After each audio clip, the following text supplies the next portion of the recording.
5. The Town of Skulltooth. Chapter 1. The Old West was famous for its bloody history. Deadwood, South Dakota, San Antonio, Texas, Tombstone, Arizona, there were many dangerous, lawless towns. In some cases, the town sheriff was the most powerful person. He maintained law and order. But not every town had a sheriff. Skulltooth, Oklahoma, for example. Skulltooth had no sheriff, no laws, and no rules. It was not civilized at all. Everyone did what they wanted.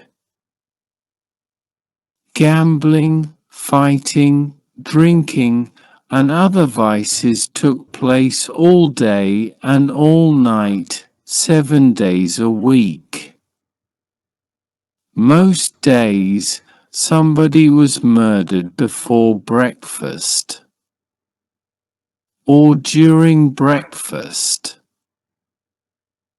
Yet the town continued to grow every year.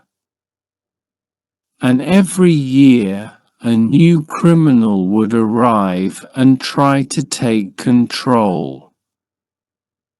They would try to become the boss of Skulltooth, the boss of everyone who lived there.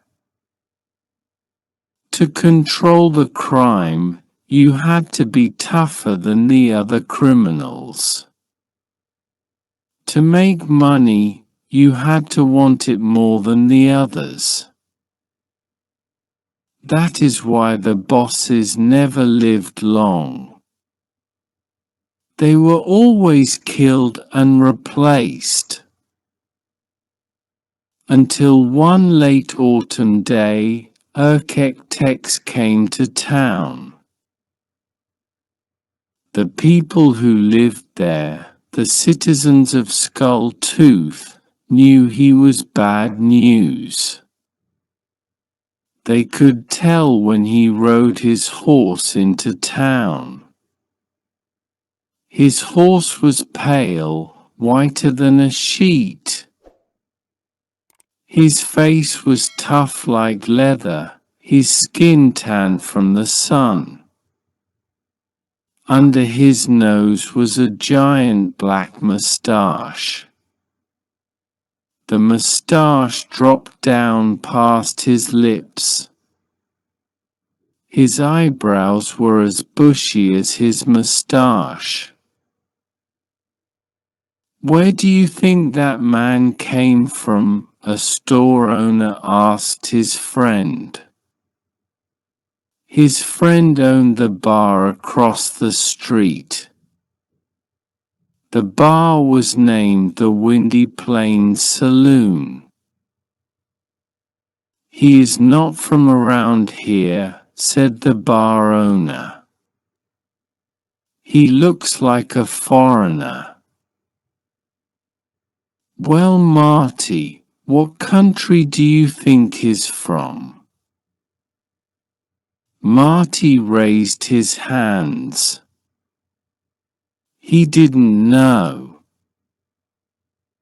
The store owner looked at Tex was tying his white horse to a post. The sun was setting and the wind had turned cold. Tex took out a small container. He took some tobacco from it and rolled a cigarette. He bent his head to light the cigarette. His large brown cowboy hat covered his eyes. When he looked back up, Tex was looking at Marty, the bar owner. "Who is watching your bar, if you are sitting over there?" he asked. His accent was very thick. He sounded like he was from the Middle East. He would never tell anyone in town, but his family had emigrated from the Ottoman Empire. In fact, his nickname Erkek meant man in Turkish. "I try to stay outside," Marty said. "In my bar, customers take what they want, and they pay what they want. Otherwise, there is trouble." "What do you mean, trouble?" "I mean, they have shot the last 3 owners of the Windy Plains Saloon." "Go back to your bar," Erkek Tex said. "I am going inside. And I don't like to pour my own drinks." The bar owner looked at Tex. Tex was not a large man, but he wasn't too small. He had some muscles, but his body was lean. There were guns on both of his hips. "Stranger," Marty said, "I will go over there, but don't start shooting people."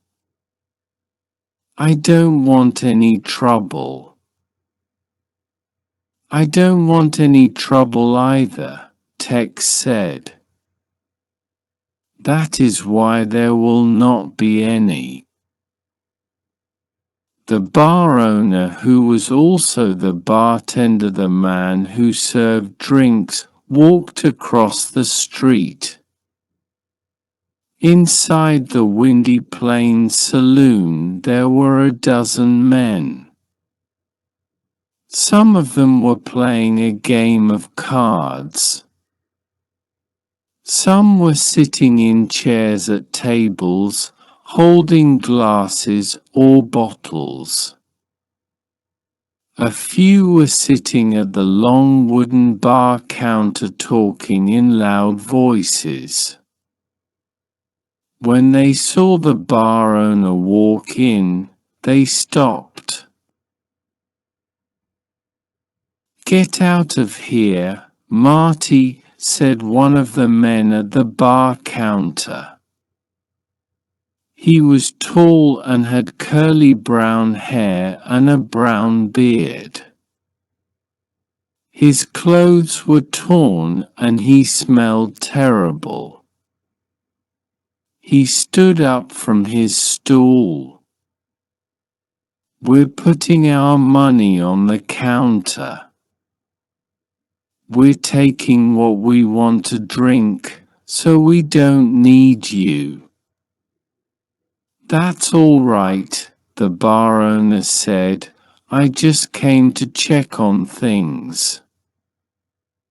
The curly-haired man, whose nickname was Curly, walked over. He put his hand on Marty's chest.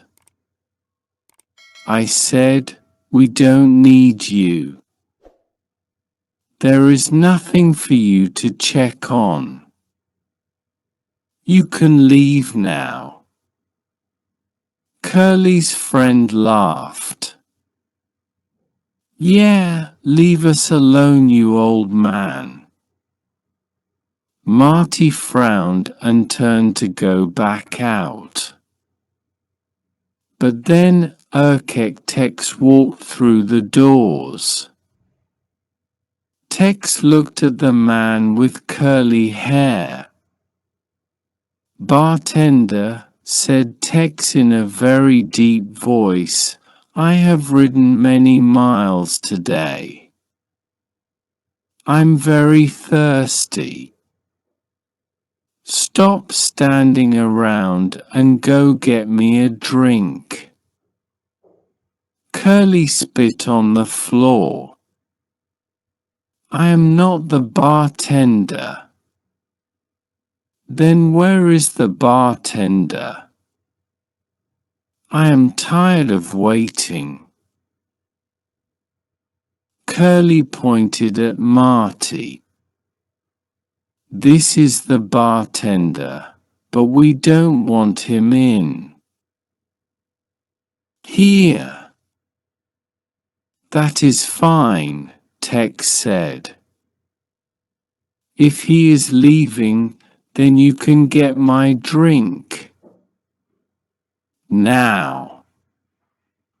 Curly pulled out his gun and pointed it at Tex. "Nobody talks to me like." The sound of a gun firing echoed in the bar. Curly fell to the ground dead. "Who is going to be the bartender?" Tex asked, with the gun in his hand smoking.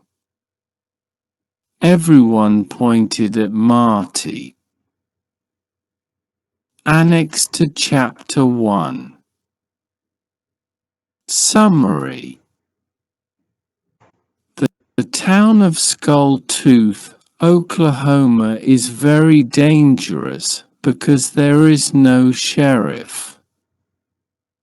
No one is in charge. A mysterious cowboy named Tex comes to town. He asks Marty, the owner of the town's bar, to go inside the bar. Tex walks in. He sees the customers do not want Marty there. One of the customers points a gun at Tex, but Tex kills him first. Multiple choice questions.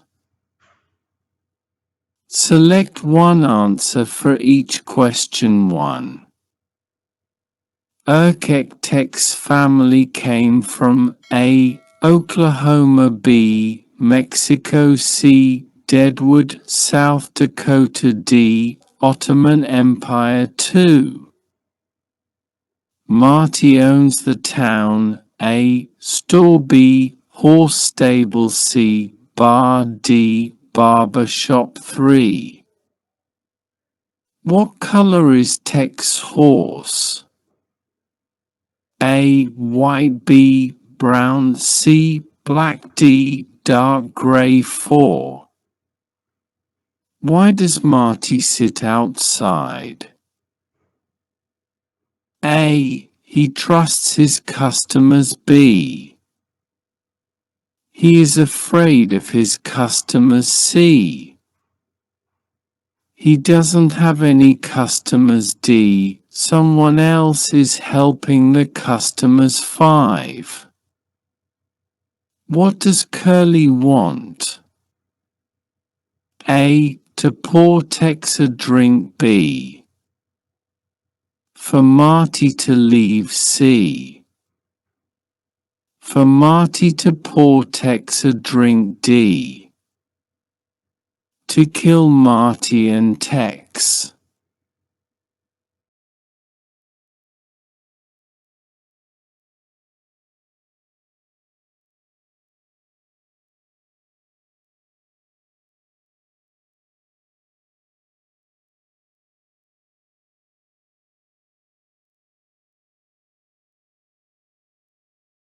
Don't forget to subscribe to my YouTube channel for more free lessons. Thanks so much. Bye.